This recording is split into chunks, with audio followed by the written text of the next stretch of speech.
for us. So to begin, we don't wait for the ending for Q&A. We get into call and response right away. And we are, of course, used to being in classrooms where people don't participate. And because we have our attendee list, we might call on some of you. Professor Rob. That's right. We may call on some of you to participate. Let's get warmed up. Let's get warmed up. We want you to drop some information into the chat. We want you to post to Facebook. When we talk about the civil rights movement broadly, when you've been in classrooms, when you've gone to any number of lectures, answer some of these key questions for us. We're just going to take a minute or two to get your brains focused with us, and then also to get some creative juices going. What are some of the key events from the civil rights movement? This is an all play. Everybody can participate. Please do. Who were some of the heroes? Go ahead, Adam. And Adam and I are going to cut each other off. Start typing in the chat. Start typing it now. Let's go, folks. We need you. We need you because this helps us do our right on. Mike, Michelle, Ella Baker, absolutely. Freedom Rides, thank you. Places. What were the goals of the civil rights movement? When did it begin? When did it end? These are all some very important questions around teaching the civil rights movement, but they are also very important questions around research that helps to inform that instruction. You know, there are entire schools of thought built around these fundamental questions. Rosa Parks, absolutely, Leslie, thank you very much. Keep coming with them, folks. Key events, heroes, board, yes. Is that a start? Michelle, you think of it as a 1954 Brown? Absolutely. Father Grappe, yep. Sit-ins, thank you. Voting rights, yes. We're going to talk about a little bit of all of that as we frame and then get into the Milwaukee history here. So keep coming with these, folks. Key events, heroes. I like to do what they call legal history. So I like to talk about the lawyers: Thurgood Marshall, Charles Hamilton Houston, Constance Baker Motley. Tanya just said yes. Lloyd Barbie, absolutely. I like the lawyers. But not only the lawyers, let's also keep in mind the people who had the resolve and the legal ingenuity and the legal activism to be the actual named plaintiffs in those key cases. What did it take for parents to challenge school segregation? What did it take for laborers to challenge Jim Crow in industry? We don't talk enough about jobs. What did it take for folks to brave attempting to, as April 7th reminded us, to brave registering and then going to vote in the face of extreme violence? Vel Phillips, we're going to talk about Vel Phillips today. Absolutely. Any other thoughts before we move forward? Any other key people, events? Give me some places. We didn't get too many places. Give me some places. I'll throw one out. Memphis. Sanitation Selma. worker strikes. Greensboro, the borough, yes. I used to live in North Carolina, folks. Greensboro, absolutely. The sit-ins. We should say Raleigh, North Carolina, too, because of the creation of Albany. Absolutely. Raleigh was where SNCC gets jump-started. Absolutely. Give us some more. Medgar Evers in Alabama. Absolutely. Medgar Evers. We should spend a little more time talking about Medgar Evers and Ella Baker, Montgomery. Yes. Bayard Rustin. Indeed. Thank you, folks. This is exactly what we need because this. I know. Yeah, we were worried we wouldn't be getting participation. It sounds like it won't be a problem. Rob's fingers are going to get sore from snapping. Yes. You know how I feel about snapping. I don't do the snap. 16th Viaduct, right on, Ethan. Absolutely. 16th Street Viaduct. That's right. So we are warming this up because the point is indeed that you can go across the country and find some very important civil rights histories, particularly here in Milwaukee, Wisconsin. Let's get going with our other components. All right. So in terms of this question around teaching the civil rights movement, and specifically for our question, teaching the open housing marches, part of what we like to do is frame this narrative for us. We want to put this local struggle in the broader national and the longer historical struggle around Black equality and efforts to secure first-class citizenship. And so there's 4 key points that I'll start with, and the process will work. And folks, you keep dropping information into the chat. We will keep responding to them as well. This is interactive. Please keep that in mind. We do better when we are moving along in this dynamic way. There's 4 key points that we like to start with to help us frame the civil rights movement. First and foremost, the modern civil rights movement of the 1950s and 60s was a movement to change the law. Number 2, it's been a long movement for Black equality, which forces us to again come to questions around when did it start and when did it end, if it has ended. Third point, it's been a movement of local movements. Thank you, Fannie Lou Hamer, Bayard Rustin, absolutely. A movement of local movements. And I'm gonna take these 4 points and dig into them with a little more detail. And the 4th point, and that's central to our story, youth have played a central role in social change. We can't talk about social change in the United States and not talk about the importance of young people in that process. So we're going to take these 4 points. I'm going to discuss them and add a little bit more detail to them for us, and then we'll move into a much more specific case study that is the open housing marches here in Milwaukee, Wisconsin. So a movement to change the law. As I mentioned before, folks, I like to study the law. I'm not a lawyer. I like to study the way folks use the law to effectuate social change.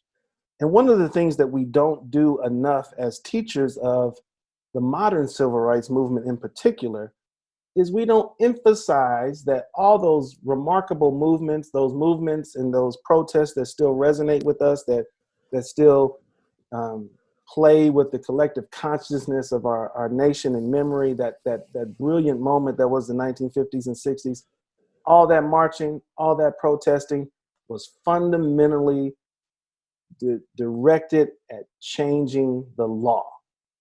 And here's a question I'm going to keep asking folks to participate. That law, that system, that oppressive legal system is referred to as what?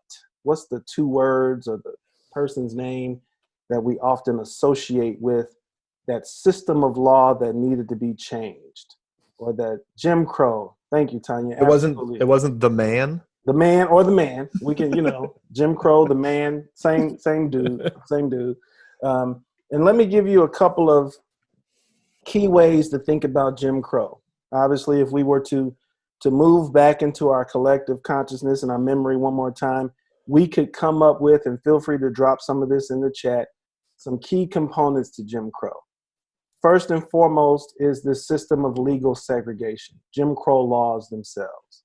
Laws that segregated society, laws that dictated who could be where in what institutions. And while the system itself sought to separate the races in terms of law and policy, we also know that legal system was fundamentally predicated on creating a social hierarchy that placed African Americans at the bottom of that ladder.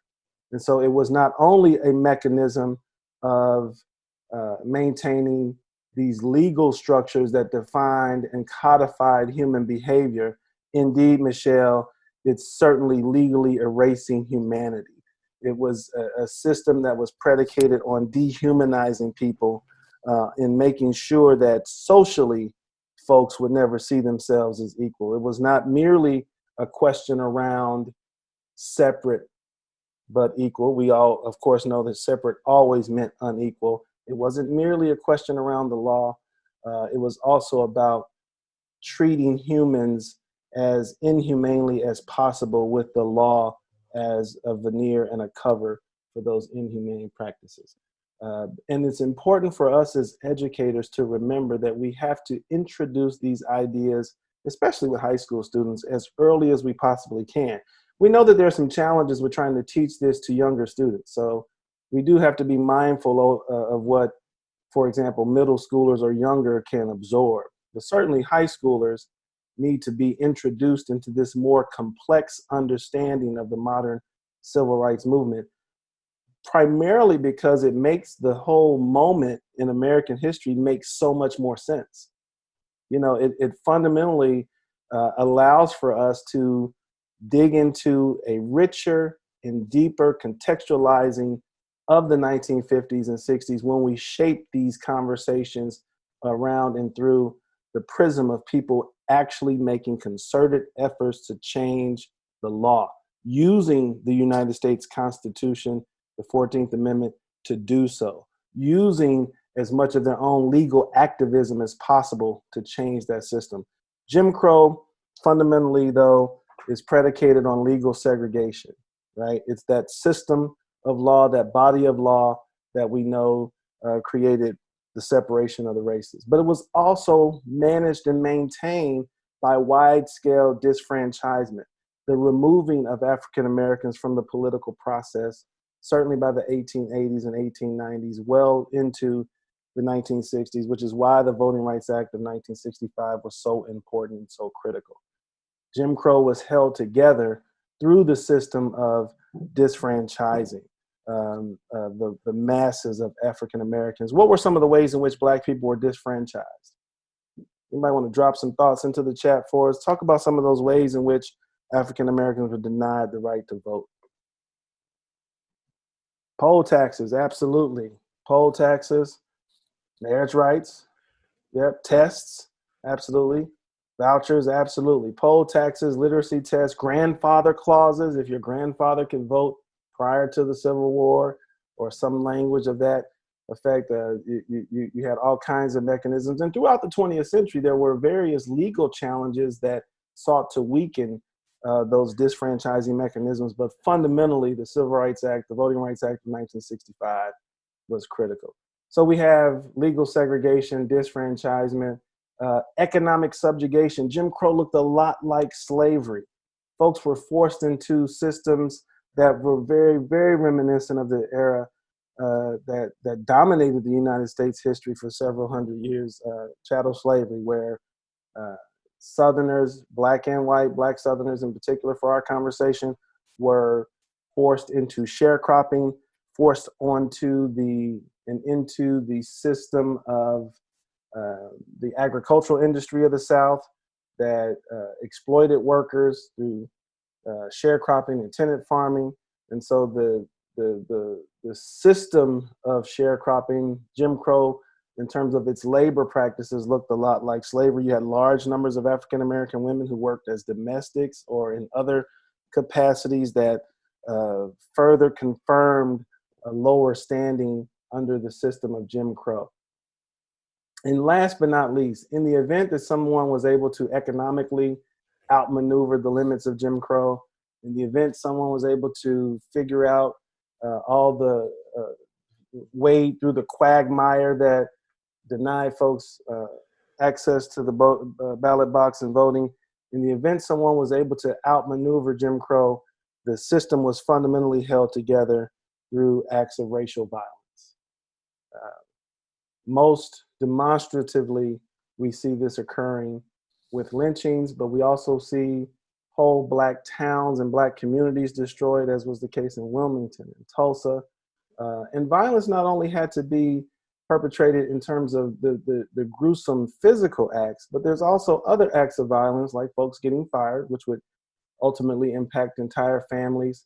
There were other ways in which violence was used to maintain the system. So legal segregation, disfranchisement, economic subjugation, and racial violence were the cornerstones to Jim Crow. Fundamentally, though, the modern civil rights movement of the 1950s, 60s, and 60s was designed to challenge that legal system. Let's go to the next slide. Thank you, folks. Oops. You know, as a historian, there's raging debates, if you can imagine historians having raging debates. When do we start this conversation of a civil rights movement? Obviously, we could start for the modern civil rights movement in 1954 with Brown. Brown is oftentimes an important bookend because it gives civil rights activists one fundamental legal tool in their tool belt, which is the system of Jim Crow had been found unconstitutional, specific to segregated education.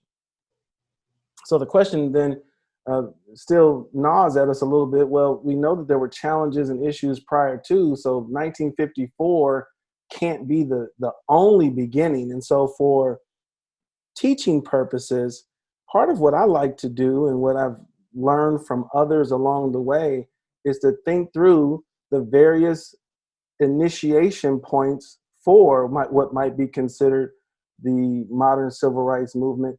And then that ultimately gets us understanding and recognizing that it's been a long movement for Black equality, a long Black freedom struggle that has had various upsurges around various issues in various locales at different points. And so we could begin this conversation in 1954.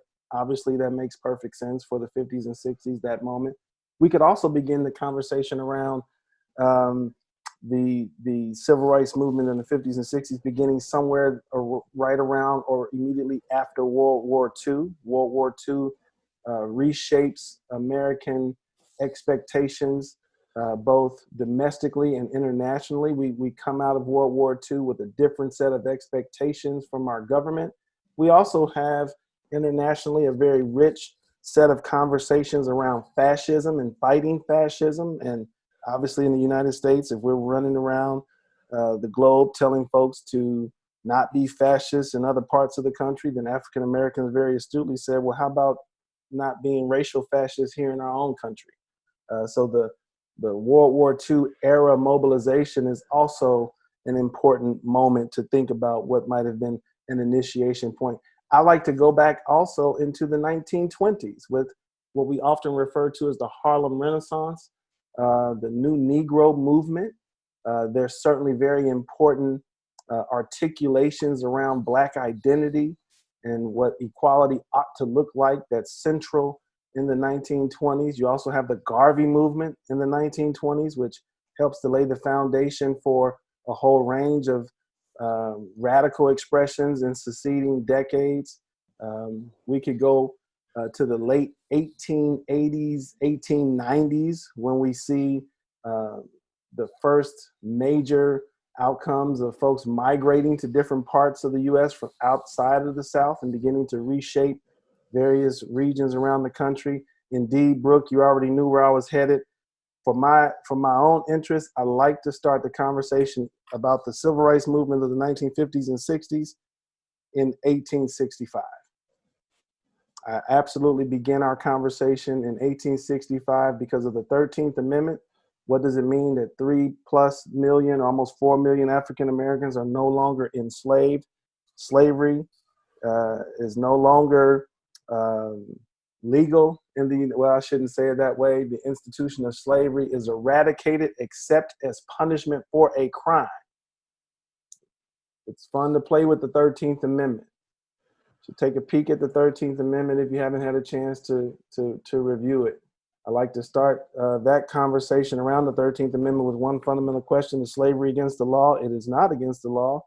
And the 13th Amendment says it very clearly, except as punishment for a crime. Neither slavery nor involuntary servitude shall exist except as punishment for a crime. The 14th Amendment is critical, right? Equal protection, due process, birthright citizenship. I like to always encourage students to understand that they know the 14th Amendment, whether they can recite it or not.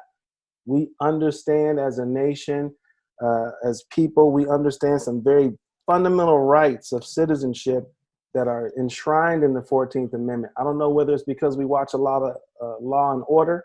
I'm not sure why.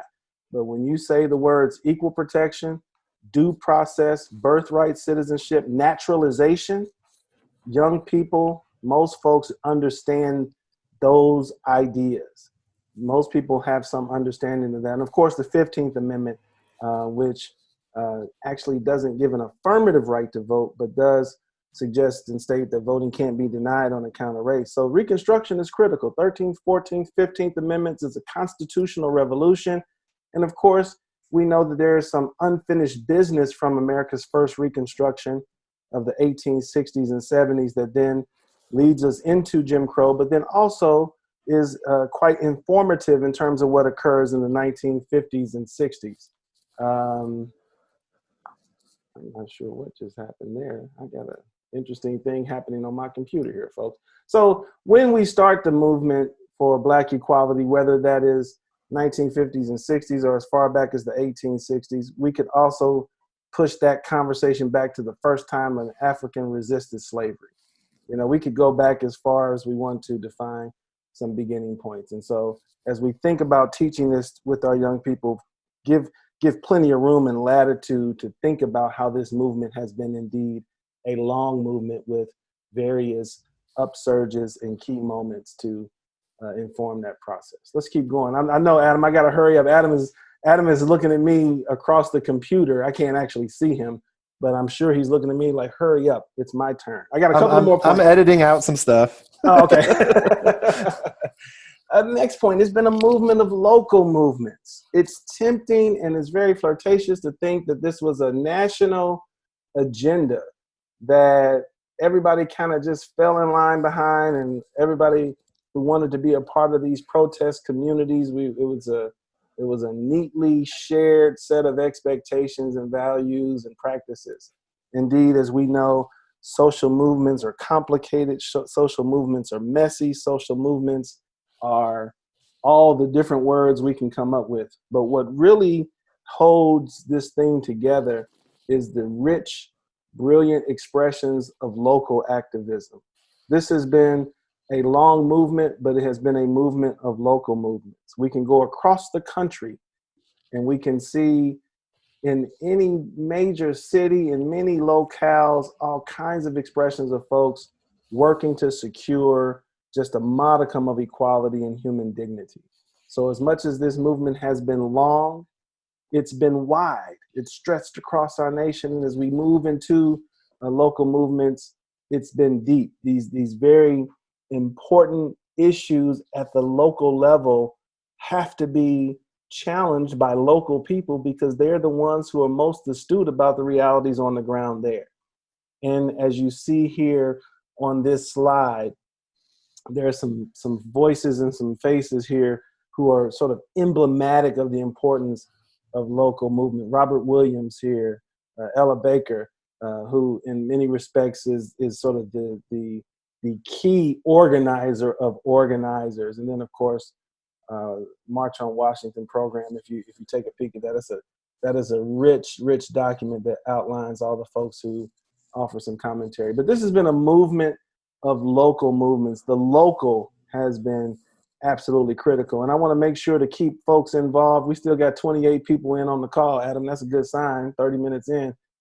How about you all give us again some of those local movements just one more time? I know we went through some of them before: Greensboro, Albany. We should probably include Atlanta. There's some other southern cities that ought to be included. Nashville. You got to include Detroit, Little Rock. Absolutely, Leslie. Thank you. Charlotte, North Carolina. Yes, Charlotte. I used to live in Charlotte. I mentioned North Carolina. There's a rich history there. Detroit, Revolutionary Union movement. Chicago, Cleveland. You know, obviously you can go across the country and find a whole wide array of local movements that then brings together this thing we might call a long Black freedom struggle, or if we stay in the 50s and 60s, the civil rights movement. Thank you, folks, for taking part. Let's go to the next slide, Adam, so I can get you into this conversation. And the last component to this that I'd like to share in terms of framing, and I think this is really critical for our young people, we have to emphasize this over and over and over. Nothing in this country of significance has changed until young people got into the mix. And that's probably a bit of an overstatement, but I think we can go with that. Young people have played a central role in social change. You have here Diane Nash and the folks from SNCC. You have the first 4 young men who sat in at the Woolworth counter. You have the 3 slain civil rights workers. You have some images here on this slide that reminds us how young people were, how young folks were in making sure to engage the question of equality. And young people are critical for all kinds of reasons. Snapping here at home, I promise. I appreciate it, Tanya. Young people are critical for a number of reasons. But one particular reason young people are critical to social change is because young people are crazy. You know, young people, they're brave. They don't have any real sense of how fragile life might be. And yet the young people who made up the movement in the 1950s and 60s, they learned those lessons all too seriously.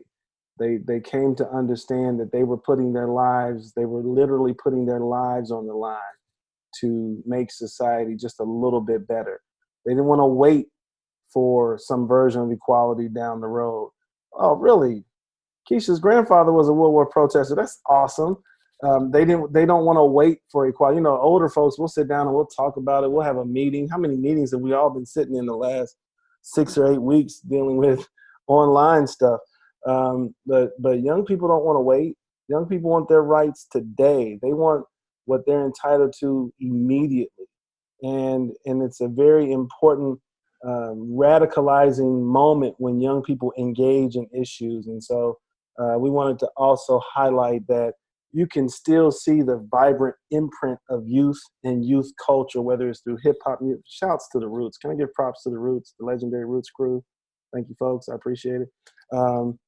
The impact of punk music and culture, right? The just recently, the March for Our Lives, the way young people demanded that the United States do something about gun violence. You know, these are expressions of youth culture that have continued to play a role in pushing us in our society. They are not afraid of that's absolutely right, Davis. They are not afraid of failing. Young people push agendas in ways that as we get older, we become a little more complacent and a little more cautious, understandably, for a number of reasons. And that's not a knock or a critique. But young people have done some remarkable things for us, and they continue to do so. And particularly as we are educating our young folks, we have to remind them that we need them in all of these debates and all of these questions associated with equality. Their voice matters significantly. Okay, so that is a general framing for us, right? It's been a long movement. The civil rights movement of the 50s and 60s was intended to change the law. Youth play a central role in that process. We can begin this movement whenever we find some key touch points. Local movements are valuable and critical. And now what we like to do is transition us to Milwaukee. So use those 4 framing principles, ideas, to now help us become a little bit more informed and thoughtful about how we can understand the Milwaukee experience, the case study.